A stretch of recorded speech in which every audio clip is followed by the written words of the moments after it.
Hey there, Laker fans. Welcome to another episode of Lake Show Lakers Detailed. Happy New Year. Before we get into anything, Happy New Year to everybody. This is the first one in 2024. Unfortunately, it won't be on amazing terms. But before we get into it, we're going to talk about the Lakers dropping a game off a 2 days rest to a shorthanded Miami Heat team that did not have Jimmy Butler, but had the darling of Southern California, Jaime Jaquez Jr.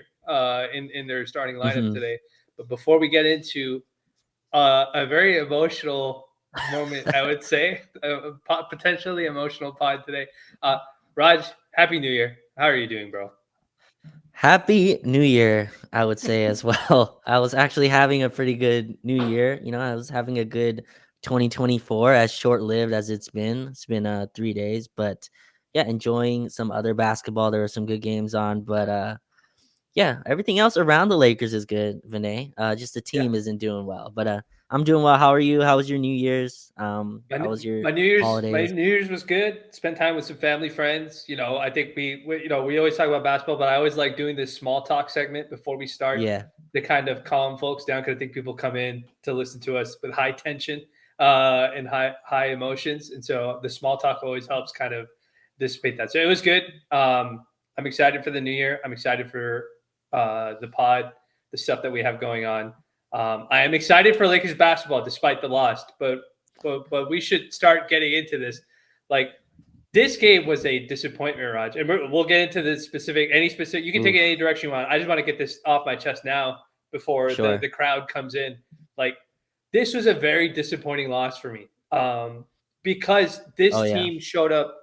They had 2 days rest. They're finally going to get to stay at home. They get home cooking. They get to practice, that sort of thing. They don't have to deal with the travel, and they just come in flat from like the jump, the start of the game. They come in flat. Before we start the game, we get a change in lineups. Cam Reddish is back in the starting lineup.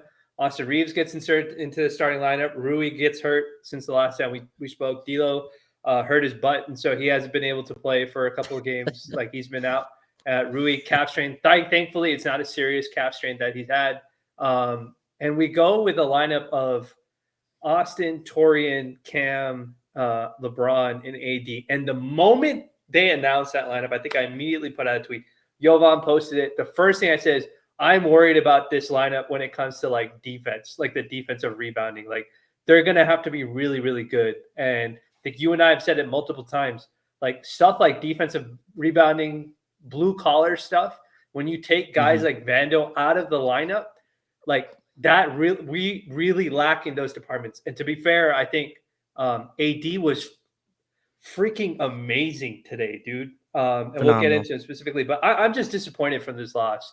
Um, they got it to a 2 point game right before I think I would say um, right before the fourth quarter. It was like a Yep. 5 point game, two possession game. And they went to a lineup, which granted they had to give Austin some rest. AD played the entire second half. They go to a lineup that was doing nothing against that zone coverage. And it was the head of the snake that's supposed to be for us that was, in my opinion, not being aggressive. And I thought, we'll get into Ham because I know that's been a hot button issue and everybody thinks that Mhm. Ham should get fired. That's certainly a topic. But like my concern was if the guy who's supposed to lead us to the promised land in the fourth quarter is not aggressive, which he hasn't been the entire game so far, outside of maybe a few spot moments, things are going to get bad. And the thing that ended up happening was we started settling for threes. We were already 3 for 1,000, and we still kept settling for threes, passing around the zone. Lakers lose the game. I'm annoyed. I tweet something out. I'm sure my mentions are going to be filled with wonderful comments about how honest I was about how the players played. But there was, obviously a specific player on a team that just didn't play up to what and it happens. AD Yeah. has stinkers. Austin has stinkers.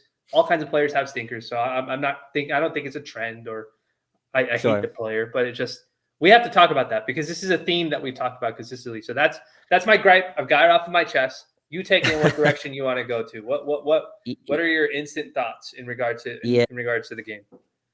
Yeah. First, I just want credit to the Heat. Eric Spoelstra, Renee. I think one of the few teams and one of the few coaches that can get his team to not only run a zone, but to buy into it Hmm. and to invest into it, right? And just, you know, zone is a hot button word as well, right? For Laker fans, like, why are we wearing zone? And I'm Yeah, part of that as well in terms of our personnel. But you just watch Miami run zone, and then compare that to how we run zone. Our zone is very passive, right? Very passive aggressive kind of. Not really aggressive type of defense, but Miami zone is very much engaged, and I felt like that was the thing I saw this whole night was that Miami kind of controlled the terms of engagement this absolutely. whole game. Even our open looks, Vinay, were ones that were within their boundaries, right? Kind of like an open Max Christie 3 here, a Torian step back 3 here, Cam Reddish drive as much as you like. Vanderbilt, we know, is not going to look at the rim. How I know that they were locked in, Darvin Ham and poor JHS, like God bless him, was not ready for this Dude, yeah, moment. we'll get into him too. Yeah, We're go. not ready for that, but like, so he came into the game and Miami completely played off him. Like whoever Yeah, was guarding him was doubling. I think AD was in the game and it was just doubling off him. And but that's just like yeah. Go ahead. no, I was gonna say, but it wasn't just him. Okay, like when Cam No, was in the game, Kyle Lowry was my basically playing God, center field. Vando was in the game. Kyle Lowry is playing so you know, like that annoying Kyle Lowry characteristic that he yeah, has, where he goes and he gets his hands on every rebound and tries to swipe at every single ball. That was like Miami came in with a game plan, and it was we whoever can't shoot the ball, we're gonna play so far off of them, hoping to change whatever it is that you want to do. And that's I think that's part of the reason why Braun had not like he was not as aggressive as he normally would be. But it's like it hmm was so deliberate that you got that, and then when Ham tried to go to a 3-point shooter and they weren't making threes, that made it even worse. But there was ways around that, and I felt like we went back to. But well, continue your point. You no, you, you got yeah, good yeah. thoughts. Well, I was just saying, like, it's just like it was a. If you just compare both of these teams, Miami was starting Jaime Jaquez. They were also starting Jovic, right? And Duncan Robinson missed every open three in the first half. I think he was like Yeah, 0 for 5 from three. So we were like extremely lucky with the breaks. I think we were down 8, and this was 80. This is with like 80 going absurd. And I just hate our kind of temperament and just like how we've approached these last few games. Not just tonight. The Pelicans game I thought also was not close. Minnesota, obviously, we put up a good fight. We kind of lost in the end there. I just think our approach to the game has been really rough. And you just brought up Cam Reddish. Jared Vanderbilt, for some reason, has been told not to look at the rim anymore. Like, what happened to his offense and his just yeah, confidence and his just juice as a playmaker? That has gone all out the window. Guys like Cam Reddish are supposed to be, Vinay, how I see them, are like energy guys, right? They're supposed to bring like right. energy and juice. Your production shouldn't fluctuate this much when you're like relied on just to be an energy and defensive guy. I thought his defensive game was terrible tonight as well. And I know the lineups and Darvin Ham's rotations have been a hot button, and I go at them for a different kind of reasoning. I feel like the team doesn't know what they're doing night to night. I agree. Christian Wood close this game. He Yeah, collects DMPs every other night. Max Christie, you can if you go listen to his post game, wonderful guy who talks, but he always says like, I don't know if I'm gonna play night to night. Like I have no idea. hmm I have no idea if I'm playing or not. We ran a lineup tonight, Vinay. So Austin subbed out quick, and he had a good start too. He was playing well. We came out of the gate, ran three straight First LeBron. 7 of our first 9 points, right? We're Austin or something like that. Yeah, we came out running three straight LeBron Austin pick and roll because they had Jaime Hawkins on LeBron. So we were like, all right, we're gonna throw Jaime Hawkins in pick and roll, and Austin got to the basket, hit a couple jump shots, and then LeBron's like, I'm gonna go isolation, and he missed a few jumpers in ISO, and then our offense kind of died out, and then we subbed Austin out and put Max in, and Max was bringing the ball up. I'm like, like Max started running point guard. Yeah, We were 14-9, Vinay, after the in-season tournament. And it felt like we kind of embedded an identity, right? We kind of had something that was we can put our name on it. We're a big physical team. We're oppressive. We create turnovers. We've kind of swayed farther and farther away from that to now we are a very passive, almost like we're a passive defense and offense. Like we're reactionary on both ends. Does that make sense? Like we yeah. kind of No, follow what the I defense tells us to do.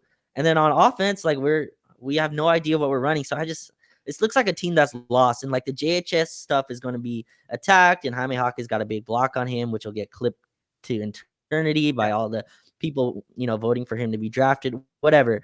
The biggest thing with that to me is Darvin Ham is searching. Like he is actively looking for like clearly, he's yeah. throwing shit at the wall. That's a tough place to be now where you're under 500 in a West that like you go look at that top 8 or 10 or whatever. Tell me who's dropping out of that, and that's with Golden State under 500. That's with Phoenix at 500. I just like this is a team that doesn't know who they are, and I'm concerned that it's a team that's trying to wait for the trade deadline to pass. You know what I mean? Like there's a That would, level of like yeah, engagement that's gone. Like people are gonna say LeBron quit tonight. Like I think that's an extreme spectrum.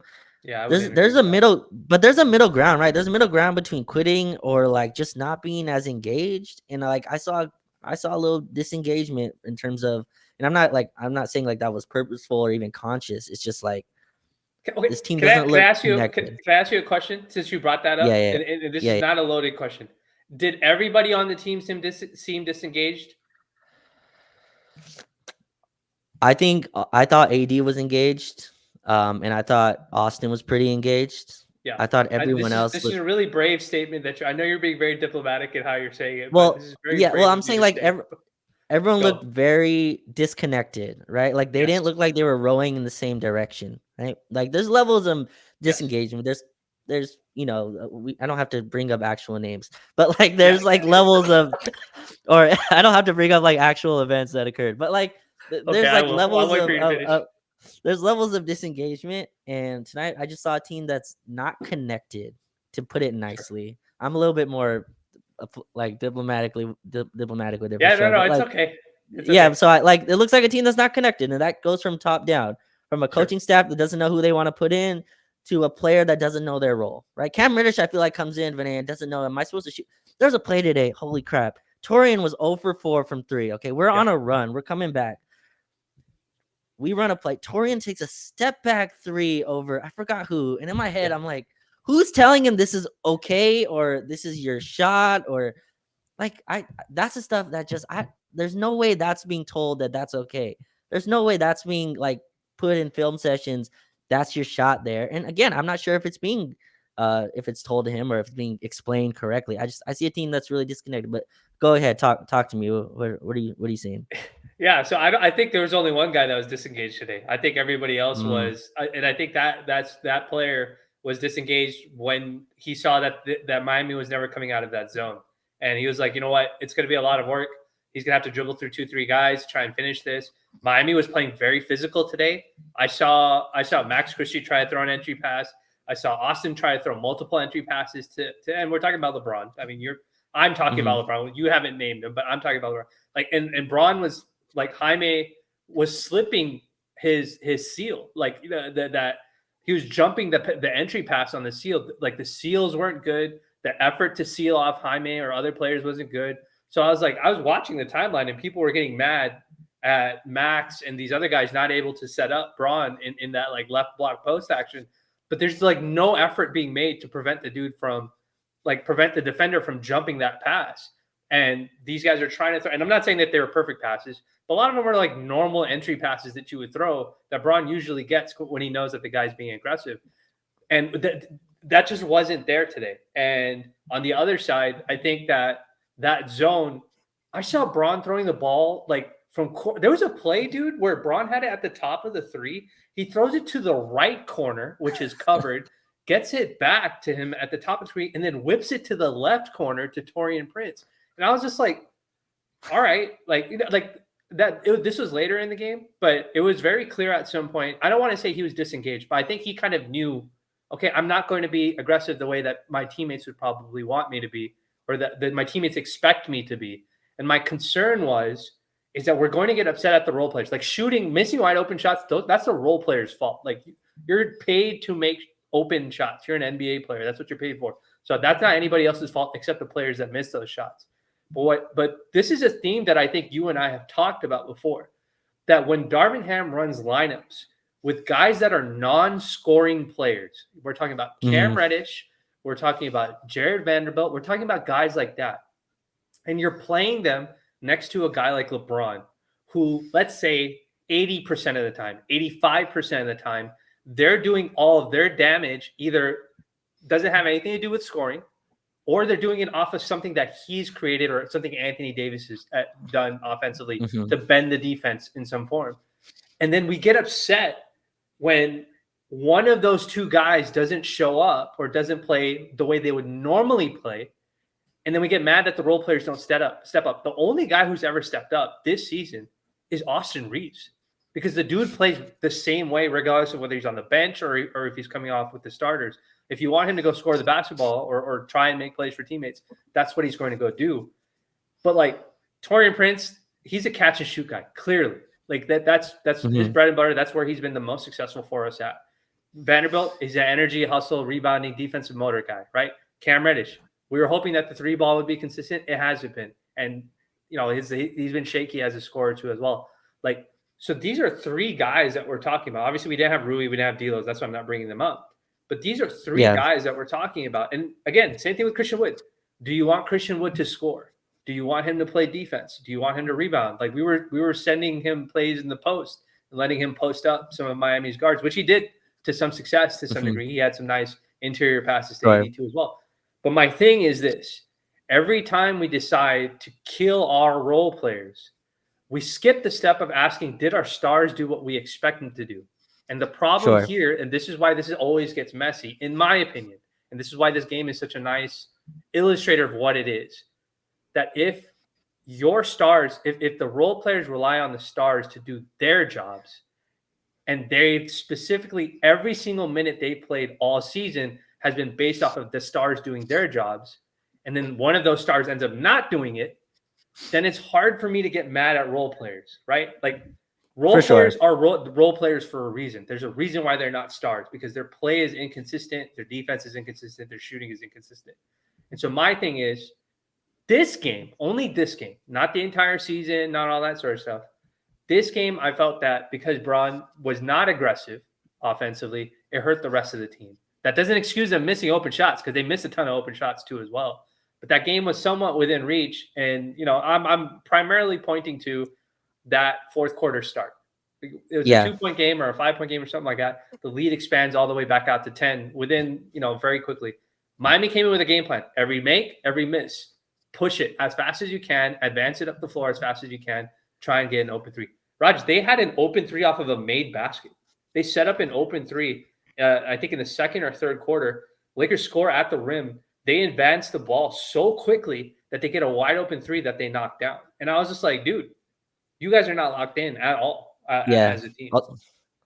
This is where it gets tricky. And to that lineup, that fourth quarter. So I remember that I think LeBron scored the first basket of the fourth quarter. So he had like 10 points or 8 points, and he got to his 10-point mark. We started that fourth, Vinay, with Cam Reddish and Taurean Prince next to LeBron. I think it was Vando or whoever, and Christian Wood. Again, to your point, that's just all, or I think it was Max maybe, but whoever. No, Max didn't come in till like 5 in the fourth. But like anyway, that's like an all LeBron point guard lineup.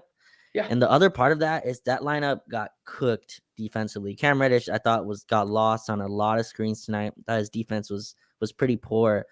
And then Torian's there's another issue. My issue with Taurean is like the resistance level, Vinay, on the paint. It's bad. It's not just bad. It's non-existent is the point of it. And so like I'm watching LeBron, and they're switching these cross screens in the paint, right? So when Miami screens, they do a lot of inside interior screens, and it's like Taurean next to Jovic, and Jovic just 2-dribble layup. Next play down, they ran the same thing with the Kevin Love, 2-dribble. I forgot if he got fouled or if he scored. And I watched LeBron's just look and go. And this is the part that's tough to like really. I don't want to psychoanalyze here, but I think the zone is a part of this, where Eric Spoelstra is like, look, you're gonna play 2 non-shooters, great. Ball's going to go to them every freaking time. People are like, why is JHS taking a mid-range pull-up? The ball's going to JHS every time he's on the floor. Cam Reddish, the ball's going to you. Vanderbilt, who, like, again, had a bunch of really wild plays, but the ball's going to go to them. Vando and Cam had 4 turnovers each in, like, the first half or something like that. That's because Eric Spoelstra is very smart. He's not gonna let LeBron drive. He's not gonna let LeBron drive. Vando had a play where he, sorry to cut you off. Because you said Vando had a play where he attacked Kevin Love at the rim and couldn't finish the play. He didn't look. There's a base, like Max had a play where he dunked it on Bam Adebayo, bro. At some point, somebody has to look at these guys or talk to these guys and be like, yo, we know you can do this. And if you can't do it, and if then Ham has to recognize that's just not happening. If Cam is going to keep getting stripped or lose the ball on his own when he drives to the rim, okay, like I had this conversation with somebody in a chat. I said I've never seen a player have the specific issue that Cam has, which is when he catches the ball, he's quick on making his decision: shoot it or attack or swing it away. But on the way to the rim, he's losing the ball with almost sometimes no like. It's just I've never seen a player who consistently does that at his size because he's Yeah. just the physical tools don't make sense. He's already checked off the first part, which is you decided very quickly what you wanted to do, but losing it on the way there is so bizarre to me. So like I had a deep conversation, but like, dude, those are basic plays. That's an advantage play that they have to finish. Max Right. didn't have a great 3-point shooting night, but he's as soon as he missed like two, he just started attacking the rim every time he got it swung to him in the corner. That's good Yeah. basketball. Like just help your team out in that manner. Go for it. This is not a conversation for today, but I think we're close. We're getting close to a place where we need way more two-way guys, and we have Yeah. way too many guys that lean one way. And again, Vanderbilt's a whole separate conversation. I have this theory, Vinay, that like players strangely lean into their own narrative, right? Like Vandal heard all summer that like he's not an offensive player, he's a defensive rebounder, and then he got paid, right? And like he came back as a even worse offensive player somehow than he already was last year. Like I feel like players kind of dive like Cam Reddish was playing also awesome defense. And people are like, oh, Cam Reddish, if you get the defense plus he figures out whatever, whatever stuff he has, like on the potential, you get like a super kind of player here. And Cam Reddish is really kind of falling back. But I just want to this is the part where it's tough. This is what I want to ask you. So put yourself in LeBron's shoes here for a minute. Everyone else, this is a big game, right? This is you're gonna go under 500 if you lose tonight. For LeBron, this is year 30. This is age 39. This is year Yeah. 21, right? D'Lo's out. No Gabe Vincent. No Rui Hachimura. So like you really have very little ball handling between you and Austin Reeves. Yeah. And my jump shot's not going. I'm saying I'm LeBron. My jump shot's not going in, right? I took 2 step back threes over Jaime Jaquez. It's not going in. Yeah. This is not. I'm not saying this is correct. I'm not even saying this is fair. I'm just saying this is reality. The effort that would have been needed to generate, he would have had to generate to win this game tonight. Versus, look, I know it's a tough loss. It's Miami at home. We have a lot of home games coming up. Like I know we had 2 days off, but I don't have it. We're hurt, and I'm not saying this isn't. These aren't even my words. Go listen to LeBron post game. It's like, oh, we're out. We're injured. Speaking of which, And Yova just tweeted LeBron James left without speaking to reporters tonight, so I'm sure okay, that'll go very great. well Awesome. with Awesome. next Awesome. day media. Go Awesome. ahead. I honestly did not see that. So that's hilarious. It But just like, came up. Yeah. okay. Yeah. But LeBron, after a lot of post games, like, look, we're out. I was like, yeah, you're out Gabe Vincent and Jalen Hood-Schifino. You're not out too many guys. But in any case, in any case, like, look, I can disagree with LeBron. Like, I totally understand where he's coming from. Yeah. But like, you know what I mean? But like the amount of effort that would have been generated to attack Miami zone, and LeBron was getting frustrated. I saw in the timeout. LeBron was Yeah. telling people to go into the middle of the zone, and Miami's very sneaky with it because in the middle it's Bam Adebayo, and it's like long arms. They had like 50 deflections tonight, and all this. Miami's very good at what they do. I'm not excusing the production tonight from the Lakers. I'm just giving context around it. But LeBron was like, "Look, I'm not driving into a zone 30 times to kick out to Torian Prince, who's over 5 tonight, or kick out to Vando, who doesn't finish and like is not a threat from the perimeter." AD is obviously not outside taking jump shots. AD, I think, took 1 jump shot all of tonight, who was awesome. But I'm just saying he's not a perimeter threat tonight at all.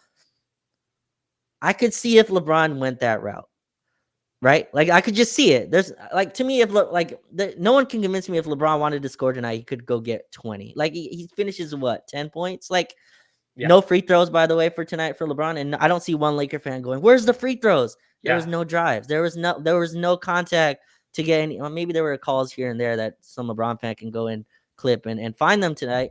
But like, yeah, like that's kind of how I see this. Is LeBron probably made the decision of, well, look, and again, this is not a like quit on the team. This is just I'm not as engaged as this is as if it's a playoff game, which I don't know. That's a tough line, right, Vinay? Like, who's right in that scenario? like that's a tough part to like to go to LeBron like, oh no, we need you to be 28, 8-8 on a nightly basis to beat a Miami Heat team that's missing Jimmy Butler, Caleb Martin, whoever else that's starting Jovic and Jaime Jaquez Jr. Like it's I don't know who's right with that, but the reality is LeBron didn't play well enough for them to win. Is that a fair thing to ask LeBron in year 39? I don't know. But the facts are he didn't play well. He didn't play well tonight. But what do you think about that kind of idea in terms of like LeBron's own calculation of the, I guess, energy or juice that he would have needed to generate tonight versus just a actual playoff type of game? Yeah, I think that's a great observation. I think that is I think that's an observation that we've made a couple times this season. In wins and losses, where Braun has kind of made a business decision as to how he wants to pace himself throughout the game. This one was a little bit different. Usually, he tries to pace himself so that he can ramp up for an explosive fourth. But this game was just one of those games where he was just out of it. I just saw another tweet. I think it's from a Miami person. Miami played a season high 47 possessions of zone defense today, giving up like only 0.78 points per possession. That's all nerd speak, so we don't care about that right now. But dude, that is, you and I have said this multiple times, the most difficult thing for Darvin Ham to manage or to navigate, which I think is what he's struggling with the most, is Braun's selectiveness when it comes to how he wants to score the basketball. We have watched, this is not the only game. There have been games earlier in the season where the Lakers are clearly running a lineup to space the floor for LeBron. Again, this is not just LeBron. We've also had some of these issues with AD too and his selectiveness at times. But there's clearly a thing that's happening where we're trying to space the floor for LeBron, and it's like 5-out basketball. But then Braun doesn't feel like attacking the rim. And what happens is that the ball gets swung around and we get a bunch of, contested threes or whatever it is, like these guys are just jacking up shots. And it's usually in games where we're not playing well. That's something that Ham hasn't been able to navigate. Like we joked about this before. The idea, like, why was Jackson Hayes getting more, initially getting minutes over Christian Wood? Because Jackson Hayes isn't going to stand on the perimeter. He's standing at the rim so that there's at least a little bit more floor balance and teams can't just space this out. I think this theme that you're describing of Braun making business decisions for himself, which is the right thing to do because he wants to make himself keep himself preserved for the playoffs or for March, April, whatever it is. But dude, that is not easy to navigate. And what's making this more complicated is that he's not going to play less than 30 minutes a game. You know what I mean? Like he's going to be on the floor. And these guys don't know whether they should, like Austin knows it. I don't know how to explain it, but like Austin's just like, okay, Braun's not doing it. I'm just gonna go score. You know what I mean? Like there was a play I think in this Miami game where he ran a side pick and roll with LeBron, and Braun was ready to get the side pick and roll, and I think Jaime was guarding him.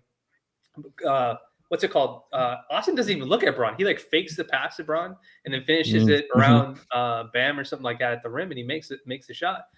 And like that's like Austin knows basketball. You know what I mean? Like he's gonna make a basketball decision. It won't be like a deferral thing to Braun. But my point is that like the rest of the team doesn't know how to do that, right? D'Lo doesn't know how to do that. Like that's why these guys are struggling. And what's happening is Ham is running lineups that are predicated on the idea that Braun is going to be aggressive in these lineups, and then when he's not, it looks like garbage. And today was an example of something like that, but in a unique case because they played zone. But we've seen that happen before. I don't know how you navigate that, and I'll take it one step further.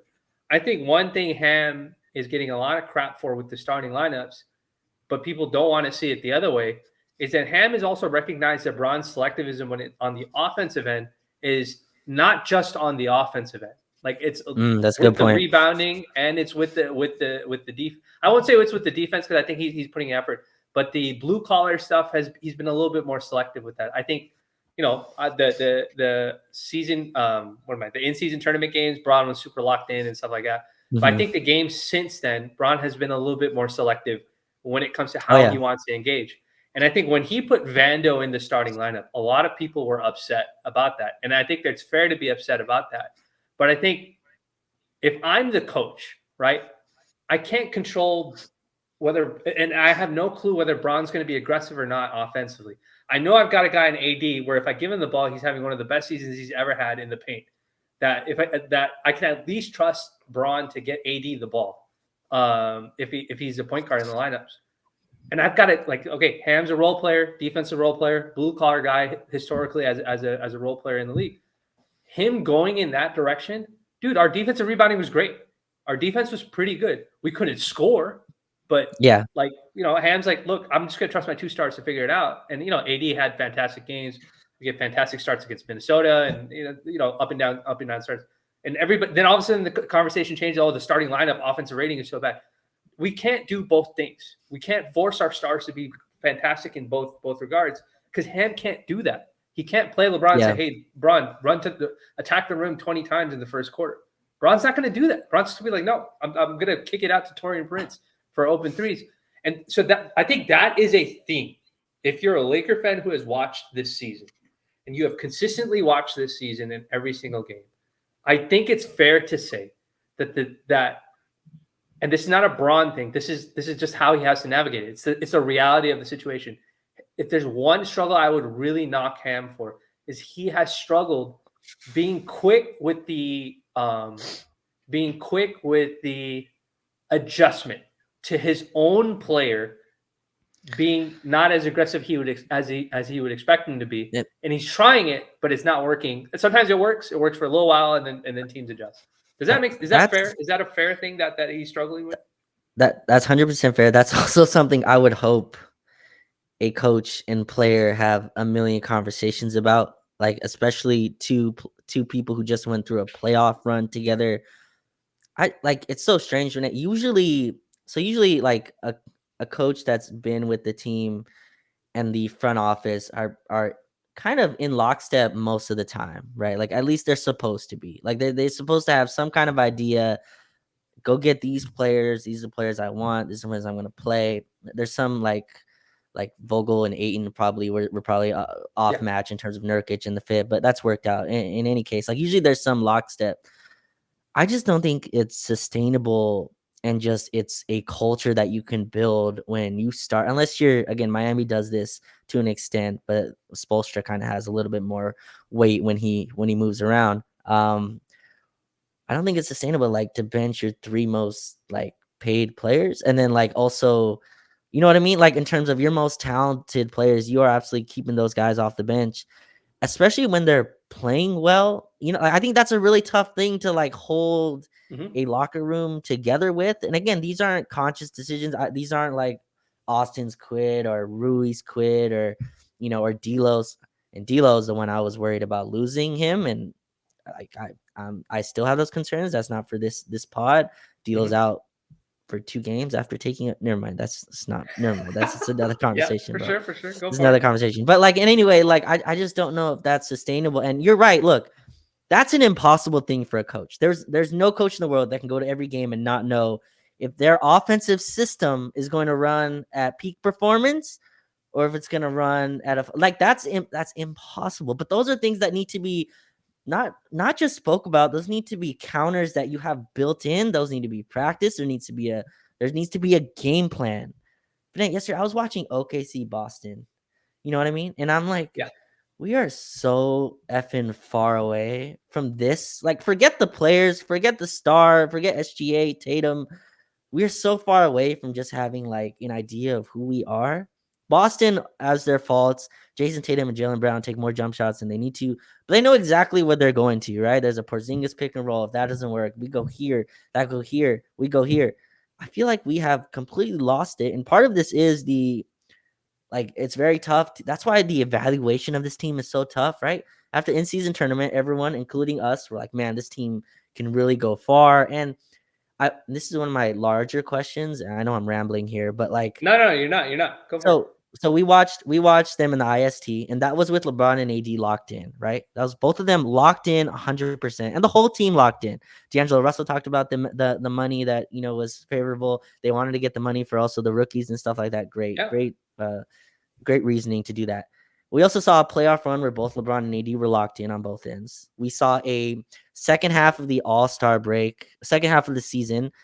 AD was locked in. The whole team was locked in. Everyone kind of together for one unified goal, right? You had to win.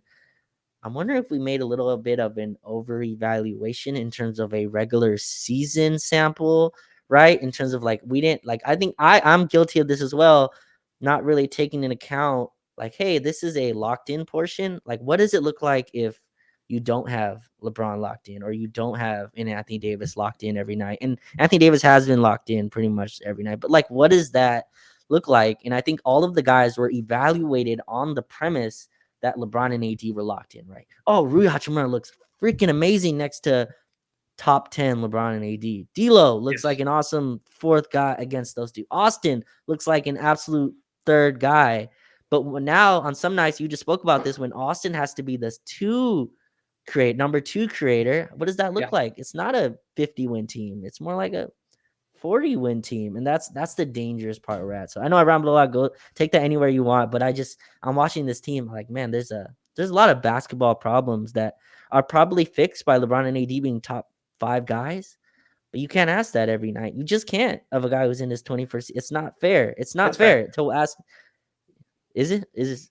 You know what I mean? No, I Like, mean, I look, dude. Like, I honestly, like, I think you're 100% right. Like, I understand the fans of Braun who are saying mhm, he's, X amount of years old. He's been doing this for so long. He's 39, and like, you mhm. can't expect him to do it. And I understand, and the additional argument to it is always like, you got all this depth, and the whole point of getting all this depth is so he had to play. Okay, I'm fine with that. I actually agree with you. We shouldn't rely on Braun to do it so much. Is Braun going to play less? That is my question to them. Is Braun going to play Ooh. 20 minutes a game until March, where he can ramp back up to 30 minutes a game? Because that's not happening, Raj. He wants to, like, he's going to play 32 to 34 minutes a night. And he's going to get whatever scoring he needs to get to keep his streak going. And he's going to play basketball. And he's going to pace himself, regardless of what it is. And my problem with this is we can't look, we covered this conspiracy theory last time. I firmly thought that Braun should have already probably missed 5 to 10 games in this season for sure. But I Mm. think the changes in the CBA and the fact that Braun could potentially miss an All NBA position because he's missing too many games. Okay, not because he's going to get fined by the NBA for not showing up. I don't think anybody cares about that. I don't even think Adam Silver. I think I've said it before. Adam Silver doesn't want to fine the Lakers or fine LeBron for that, because Braun in the postseason is great for ratings and all that sort of stuff. But the fact that you have to play 65 games is a games played requirement. And there will be some games where Braun shows up. And I said this about 82 as well, but I feel like AD's kind of dispelled that notion over the past couple months, like the past month or so, because he's been playing through literally all kinds of small injuries that he's ankle sprains and stuff that he's run into. But like, he's going to play these games, dude. And it's not like you can play 1 minute and you qualify. You've got to play 20 minutes in every single one of those games. Like, it is extreme. Go look at. I encourage any Laker fan that has been complaining. If you were mad at Darvin Ham about that statement that he said, where I want to keep Austin Reeves fresh by playing him only 26 minutes or 27 minutes, and you think that's BS, I agree with you. I think it's BS too as well. Now go look at what Austin's minutes look like when D'Lo isn't playing basketball, and see how many he's already played 2 games. How many minutes has he played in the past 2 games? And then ask yourself, and Cam Reddish also hasn't played. Ask yourself the question: is Ham stuck because he's got too many dudes he has to give minutes to for whatever reason? Basketball politics, contract situations, whatever it is. Is that the reason why Max Christie isn't playing minutes? Because Cam Reddish is playing minutes instead. Is that the reason why Austin's not playing over 30 minutes a game? Raj, Why is Austin not playing 30 minutes a game? Can we stick on that for a second? Like, yeah, why is he not playing 30 because minutes a game? I think it's because Ham is trying to fit all these other dudes in. Like, he won't rule out Max completely. He gives him DNPs as it is.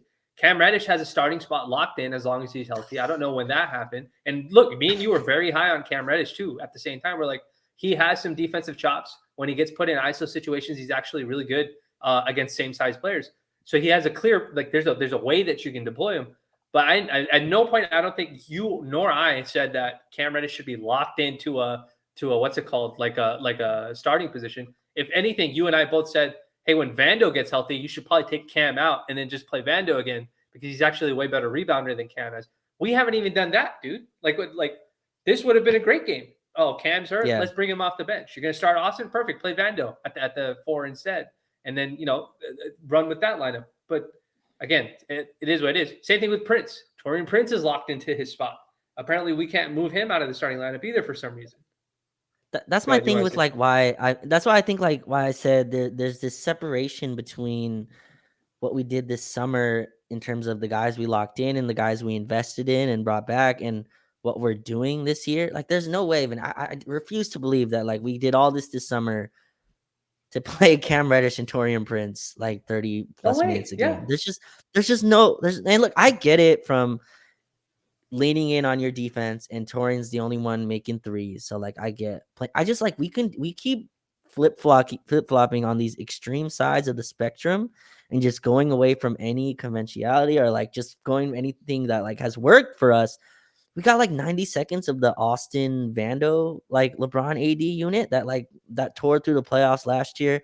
At least the first two rounds. I'm just very confused on what the process is. And again, with like Cam and Torian, I think both of us think they've played fine. I just think that if you're playing Cam Reddish 30 plus minutes, like you've extrapolated the most you can. It's like diminishing returns on him. You play Cam Reddish 30 minutes, you're telling him we want you to be more than just a defensive ace. Like go be in, Exactly. Yeah. the messaging to me is part of the thing that's off. And that's what I mean. Like just top down. I think AD in post game, I was just reading, talked about how you can't use injuries as an excuse. And then Darvin Ham goes up there and says we can't find any consistency until we get healthy. Like that's just a post game, so I know it's meaningless. But Yeah. like, and just the connection between the coach, the player, like what we're running. I don't think we're bought in to what we're doing. Like last game, for example, we started all our defensive bigs, right? We went back to Cam Reddish. I think Rui started, right? Rui got hurt last game. Do I have that Yeah. correct? I believe so. Yes, yeah. Rui So got hurt last game, but Rui started that yeah, game. yeah. Yeah. I think Cam I was think out. Cam was hurt, so Rui started. Yes. So we started. We Austin and D'Lo did not start though. Yeah. D'Lo was out, and I forgot whoever. In terms of we played our whole big unit. Yeah. And then we played zone, and our buy-in in that zone was disgusting. There was zero effort, there was zero engagement, a lot of passive switching, and New Orleans cooked us.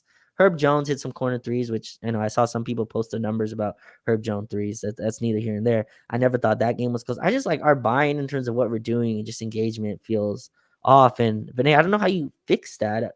I don't know what trade comes in and boost you back up to that. I don't see a trade coming until February anyway. So like I think this team's in a really rough spot. We play Yeah. Memphis next at home, who just got job back. Then you go on the road to Utah. Then you play the Clippers, who are playing better basketball than anybody.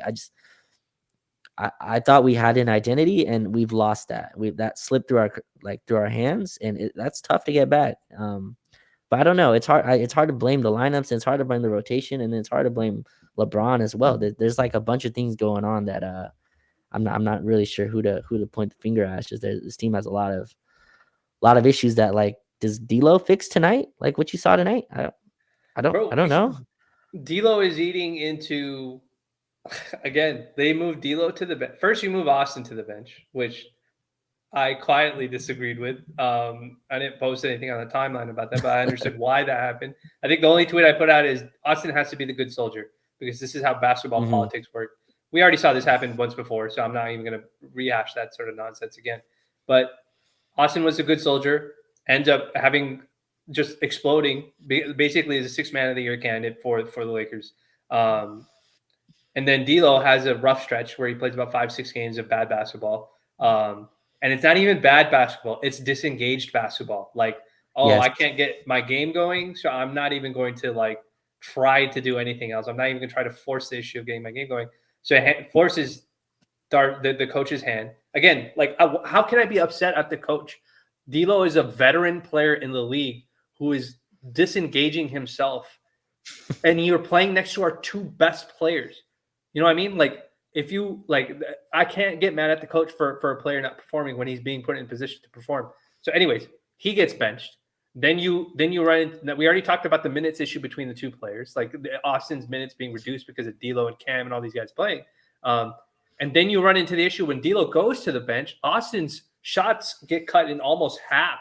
Like, go look at Austin's shot selection now when D'Lo gets sent to the bench. Austin's not getting shots either. I'm making it sound like I feel bad for Austin, and to some degree I do, because I was just like, this guy is clearly our third best player. He is the only guy Clearly. outside of Anthony Davis who knows how to play basketball and not have to rely on LeBron to do anything for him if he has to do that. He can use AD for a screener. He'll use somebody else for a screener. You want him to go ISO against the same size guy? He'll try that too. Transition pull up, whatever. He's willing to do it. But we keep pushing the guys that really should earn those, that should be. Let me put it simply. The guys that should have minute locks, there's only 3 of them. It's AD, LeBron, and Austin. Everybody else should be basically this, like, are you producing well? Are you a guy that can help us on both sides? Or are you a guy who's a spot minute guy? That Indiana championship game was such a perfect example of everybody playing their roles correctly. Vando and Cam were literally exchanging possessions, guarding Tyrese Halliburton. They had one role, and it was the same exact role that they played, and they were alternating that role off the bench. When one was on the bench, the other would cover for each other. Everybody knew what their roles were. Rui played a little bit, had a shaky defensive sequence, so he got pulled. We went smaller. We played max more. How did we go from that to now just being missed? It's not injuries, Roger. I don't agree with that. To some degree, yes, but I don't agree with that. Like, how did we go from that to being so mismatched with the minutes? And so that's my thing. Like, I don't know. I always look at the stars first. Is there something that the stars aren't doing that's causing the coach to have to make these adjustments? And, with AD, he's been pretty spectacular since then. Braun has been largely good. He's had some games where you can noticeably tell he's pacing himself. The biggest drop-off thing was D'Lo. But then there's this thing where Ham won't put Austin in the starting lineup for D'Lo, and now he's playing them together. So it's just like that kind of stuff is confusing to me. You know what I mean? Like, I can't justify that necessarily, even if I try to play devil's advocate. So they've got to figure it out, dude. Like that's I don't know what else to say about this situation. I think that's what it is, and that's the sad part that it boils down to this. But D'Lo going from 17-6 to like 8-2, yeah, that's massive, and that's just not. It's not about the 9 points. It's not about the 4 assists. He went from a guy that you can kind of rely on. Like, he's not going to be a great player. He might kind of be a shell of himself in terms of some opponents, but at least night to night consistency, and that's how. This team was built. Gabe Vincent was a part of this conversation, who's no longer, but in any case, in any way, you got, kind of got Cam Reddish playing well to start the season. But like, this team was kind of built around the idea, like, hey, we don't have to run LeBron to the ground, right? Like, he's not going to have to run 80 pick and rolls. You can have Austin become, and I think like there's a lot of just misstep process along the way. And this is another thing where I just buy into players and even coaches kind of buying into narratives that they hear, like not even consciously, just subconsciously. Austin had the, Team USA summer. And then what did we do in training camp? Like, Austin, you're just going to run your own unit.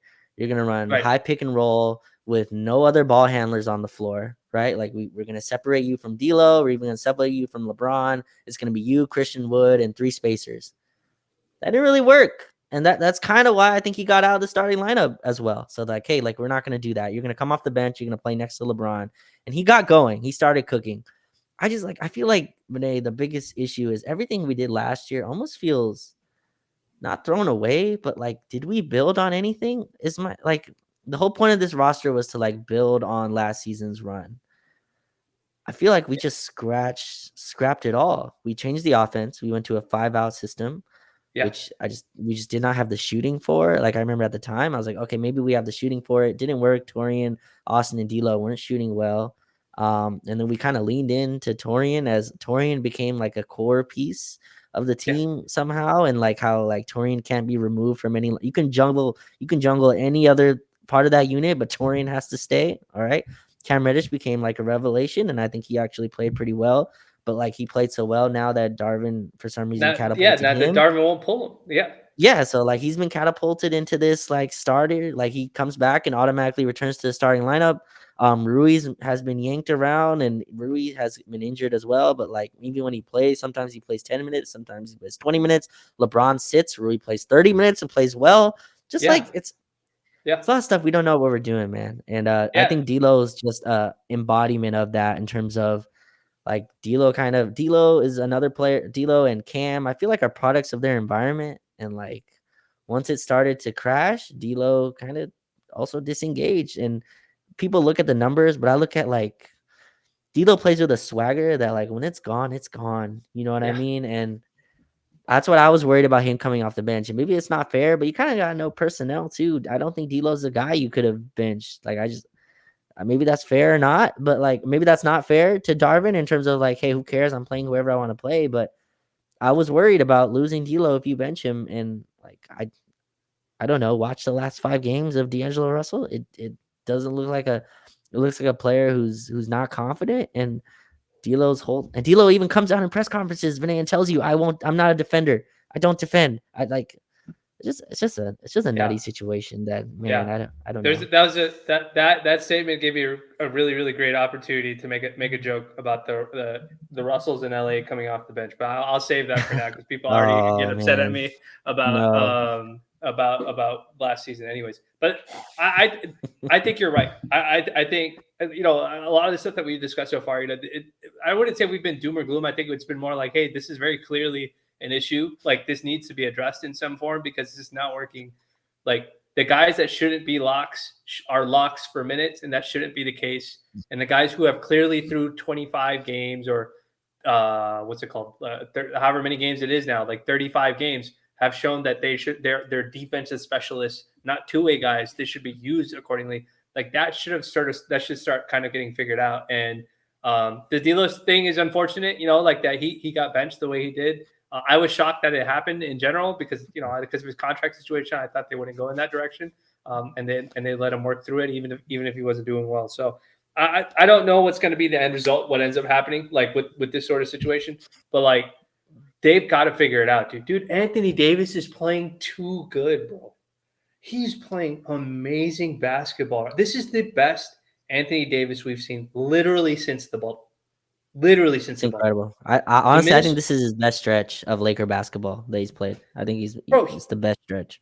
he played Minnesota. This is the second time that we played Minnesota, right? First time we didn't have Braun. Second time we have Braun. It's a little bit of a closer game, I would say, until they kind of pull away at the end. Yeah, Again, I think the three ball is really the difference. They made more threes than we Anthony did, Edwards. and that was really the difference. But dude, AD was hemming up Gobert the entire game, man. And Cooking and him. you're talking about a team that is supposed to give us trouble in the sense that like AD should have a lot of trouble with these guys because his jump shot is there. His jump shot's looking good. His footwork looks fantastic when he's attacking guys now. Like he's not falling up. Like when he's falling over, it's because he's actually getting fouled. Something's happened with how he feels about his body and the confidence that he's playing with when he's looking to score Yeah, the basket, which has been like AD used to kind of steer away from the those little turnaround floaters in traffic because he was always worried about like landing on somebody's foot, I think. And you could tell like he was like careful, he wouldn't jump too high. And now he's doing like full extension, everything. He looked fantastic. Bro, he had a yeah, play against Bam today where he basically made Bam use up the entire shot clock, and and then Bam blocked him. didn't know where to go. He looked fantastic. I just we would say the same thing if it was the other way around. Like I know every single fan, if AD was not playing well or playing up and down, or you could tell Hundred that he was percent. like pacing himself, you would be saying, "Bro, he's got to show up for it for Braun." I do. I need the rest of the guys to show up for AD. I see Austin do it. Um, I need the rest of the team, not just Braun. Austin and Braun certainly do, but like we need the rest of the team to show up. And if that means that the coach has to have tough conversations with Cam Reddish and be like, "Look, I gotta try Vando." Like the defense and the rebounding is just way better when Vando's on the floor next to Braun and AD. And maybe has to consider reinserting Austin into the starting lineup. I Hmm. don't know if Torian stays there. Maybe Max. You try Max in that situation. Whatever it is, like there, Ham has to be. If you're gonna be experimental and throw shit at the wall, at least consistently be experimental. You know what I mean? Like go way out of the box. Take Cam out of the starting lineup. Play Max instead. Like that sort of thing. Do you, do you think Ham's like seat gets warm anytime going forward here? Can I give you an honest a sourced answer? Sure. An intel source answer. Ham's not in the hot seat. I don't think. I could be completely wrong. Who knows what happens? I think you're correct. If AD and Braun go and have a conversation, who knows what happens? I'm not saying that they would, but like I have heard through the back channels that his he's not a Nazi, and that's not. I know whoever's listening to this is going to be like, oh, why not? Blah blah blah. He certainly has his flaws, but the Lakers front, from what I've heard, the Lakers front office is very aware of what his flaws are as an X's and O's guy. But there's a layer to this for him as a coach in terms of managing the locker room, being the human shield for when some of the players don't perform and everybody gets mad at Ham for that. Um, that's part of the coach's job, and Ham has done that part. Even though for us as fans, when we hear him say, "Oh, well, you guys aren't, we're not healthy, so we don't have consistency," we're rolling our eyes because we're like, "Okay, dude, they didn't have Jimmy Butler, and we still lost this Yeah. game." You know what I mean? Like that doesn't work that way.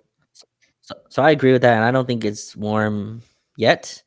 Yeah, But I mean, they don't have to be the one that warm it, Vinay. Like I think just in terms of how Laker coaches work and how just the Lakers work in media, Lakers can be 8 games under 500. They're going to lead every talk show, and absolutely. I'm not saying talk show matters the most, but look, man, I don't care what they say now because I'm sure that is correct, and I've heard similar things, but look, man, they're 3-8 in their last 12.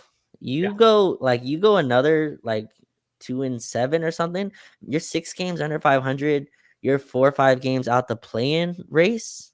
yeah, I'm sorry, like that's and this is a guy that I've advocated for Ham a lot more. Like I think he doesn't get the credit he's due for like the playoff run and for like the ability he was able to do in the second half of the season where LeBron missed a month and AD was out here and there and able to kind of fluctuate between Malik Beasley and starting Austin Reeves, yada yada yada. But like I just think like that's the easiest, that's the lowest hanging fruit, right? For like if a organization wants to make a change, they kind of cut the coach first. And I'm concerned we're getting close to a place where that noise will get loud. Like Kendrick Perkins was like the first national guy I've seen to kind of come out and be like, Darvin, and he was kind of nice with it, but like you said, like Darvin Ham needs to be better, and that was the first time I've kind of heard a national guy yeah. kind of attack the coach. I heard Well, Zach Lowe's pod today, and this, he was very very critical of the starters and like saying he doesn't understand it. And again, like these are just whispers and like the noise right yeah, now,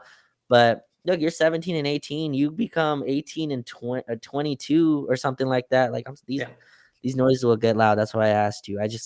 I don't know what else to move, and sometimes it's not even the coach's fault. Sometimes like it's just things just didn't click how they were supposed to, or front office and coaches aren't meeting eye to eye on things. But yeah, man, there's some change that looks like it's heading towards, and the trade deadline is just too far away still for me, Vinay, to even entertain that. Like I know we just had yeah. the OG Anunoby deal, but that's one of the exceptions in terms of what happens in the league. I don't know. I'm kind of lost for words. I'm kind of over this team's just culture that they bring out every night. I'm just over the identity that they bring out, the just the competitiveness of it. Like I'm tired of their competitiveness. They come out lackadaisical every game. You know, Detroit Pistons have more first quarter leads than we do. Yeah, I saw that graphic. I saw somebody share that That's a real graphic. freaking stat. And LeBron and AD have missed 1 or 2 games to get like. What do you? Let me ask you something, Raj. What do you Mm, think it is, honestly? Because it doesn't seem to me like the players have quit on him. That okay? So let me I say don't that think so I either. don't see that on the floor, and it's strange because even after the IST game, Lakers suffer. I forgot what team it was. They have a poor loss to them, a loss that I think they probably felt like they shouldn't have had. And AD comes out in the post game and says the game against OKC is a must-win game, and everybody Hmm. comes out very locked in. That was a game again. Braun was pretty phenomenal. AD was fantastic. They LeBron came had with a 40. clear Yep. game plan for how they wanted to bully that team and out physical them. And obviously, our guys make their threes, so that's a big part of it too as well. But a clear plan of action and that sort of stuff, and both our stars executed that clear plan of action.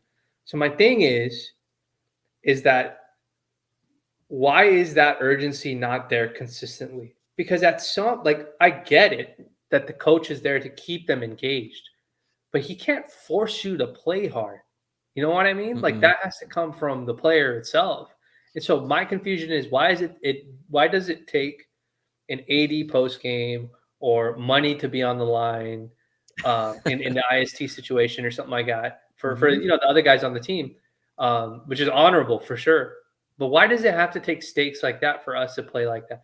Because then what you're telling me is you don't care about the regular season, and you don't care about your record. You don't Exactly. care about what the team looks like.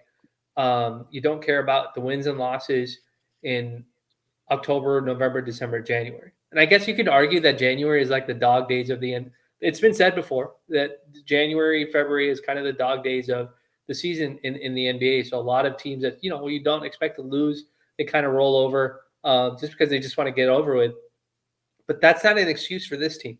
Like maybe it's an excuse for one player on this team, but it can't be an excuse That's for what the it is. entire team. And my concern Yeah. is my theory is I don't think the players have quit. I think the players are playing with this expectation that their two stars are going to play a certain brand of basketball, a certain type of basketball, and that's not happening consistently. And now the coach is also struggling to make the adjustments around that too as well. And I think I'm not saying Braun and AD have to play top 10 basketball. They don't have to be top 10 players every single night, but we certainly aren't getting top 10 basketball consistently every night from them. Not Yeah. every quarter, not every like we've seen that trend. You and I've called it out many times. Braun will take it easy in the first half, and in the second half he'll turn it up. Or against certain teams like the Hornets or something like that, Braun will take it easy for 3 quarters, and then 2 minutes within the fourth quarter the game's over. I mean, like that the last shift of game against the Hornets in 2 minutes, he just scores like 10 points in a row, and the game's over. That is hard to get around when you don't know when that's going to happen. And I think Ham is struggling with that. That's my take on the whole situation.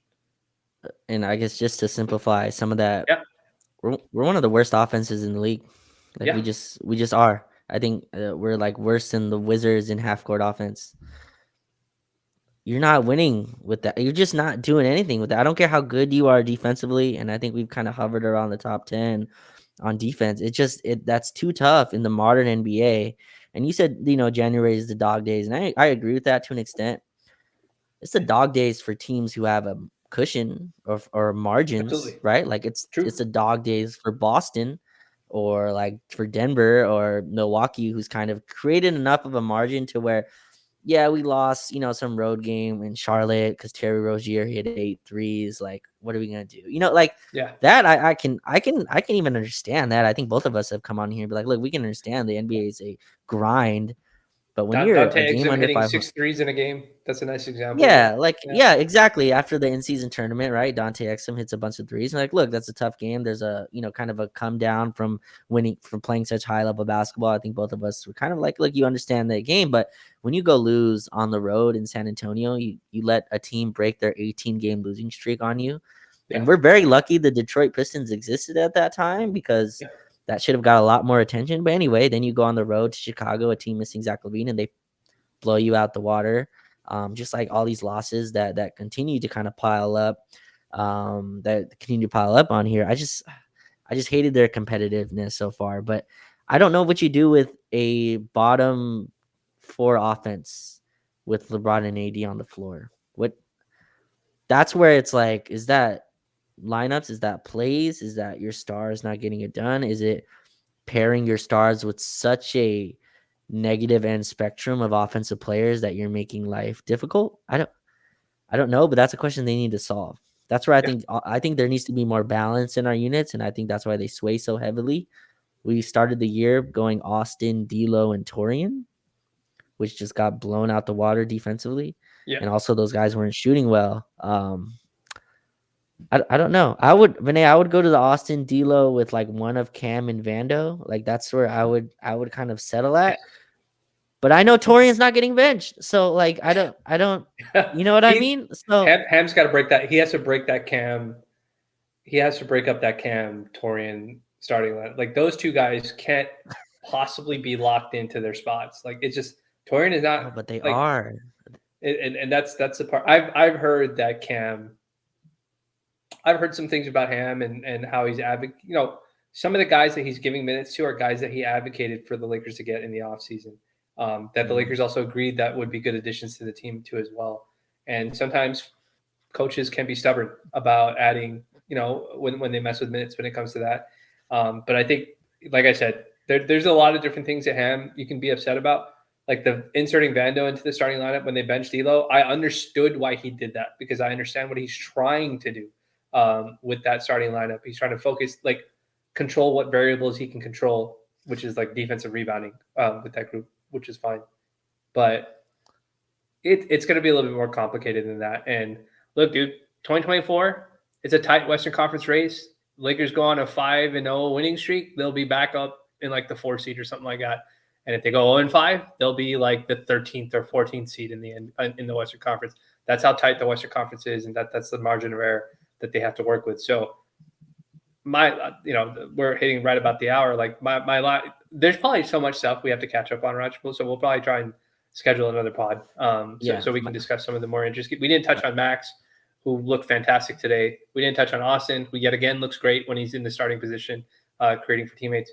We touched on AD playing really, really well. The role player carousel, people getting hurt, that we have to discuss too as well. We didn't touch on that. But my last take is, look, whatever the lineups are, I get it. Like nobody agrees with any of that. There is no perfect lineup for anybody to run.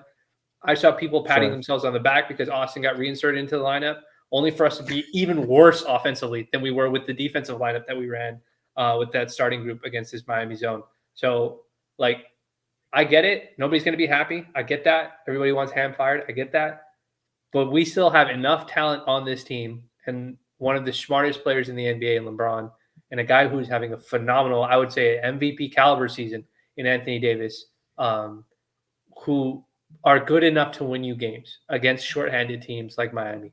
And they should be doing that. And anything less than that is a disappointment, in my opinion. There's no learning to that. You just didn't play up to your ability. That's my takeaway. Yeah. That's the last take I've got. I'll let you have the floor. So this is my final thing. I just want to do a quick exercise here because I think this is important. I think this is getting lost on a lot of people, and I'm being called, I'm overreactionary or whatever. Like, call me whatever you want. I just want to go through this, and I want you don't have to answer this, but I want like people listening to kind of try to answer this themselves.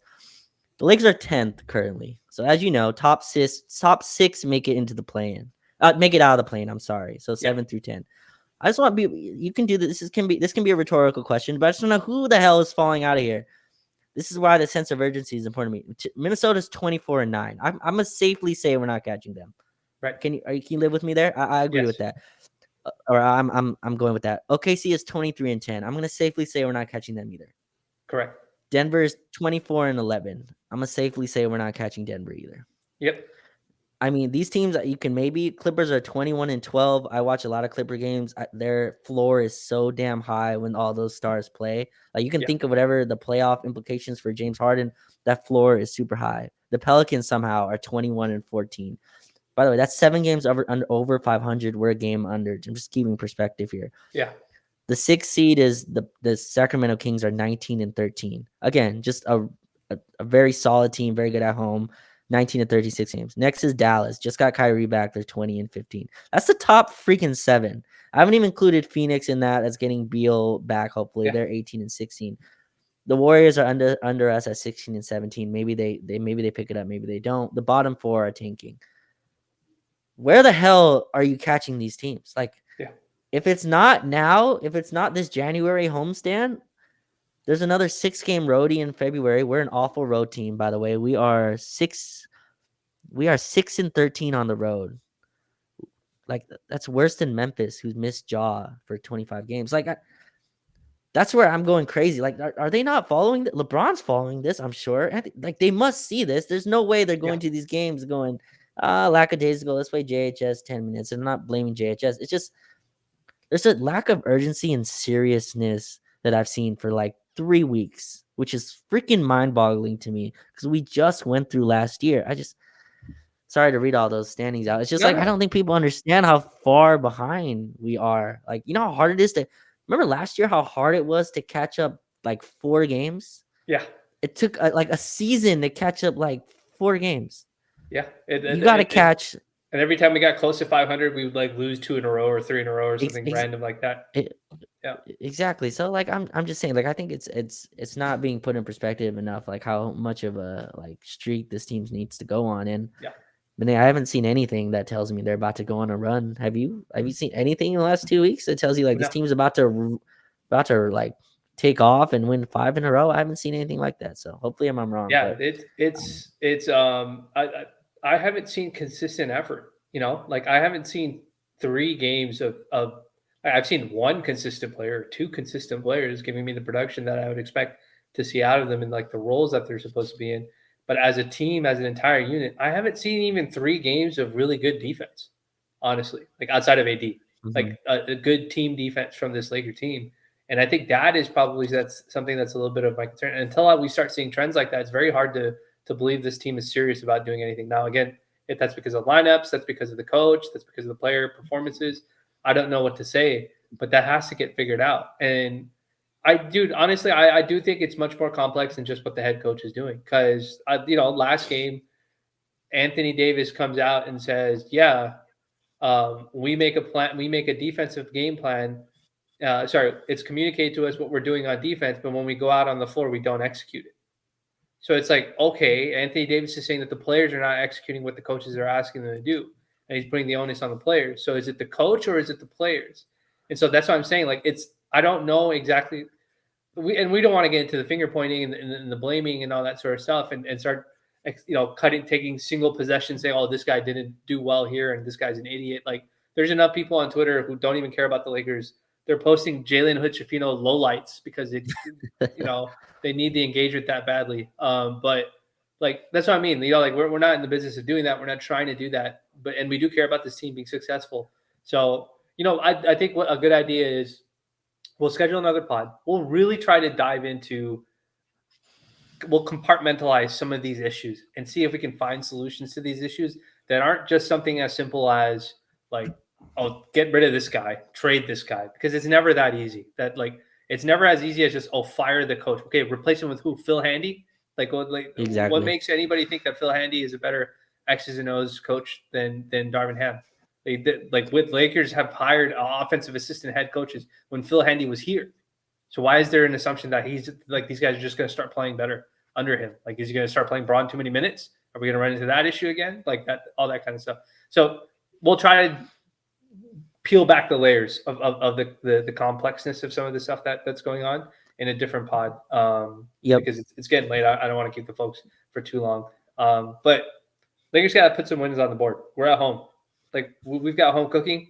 People have to come play us. We got to match the energy. Mhm. We got to stack some wins. There's no other way to discuss it. So whatever it has to be, it's on the players, the coach, whatever they got to do, they got to figure it out.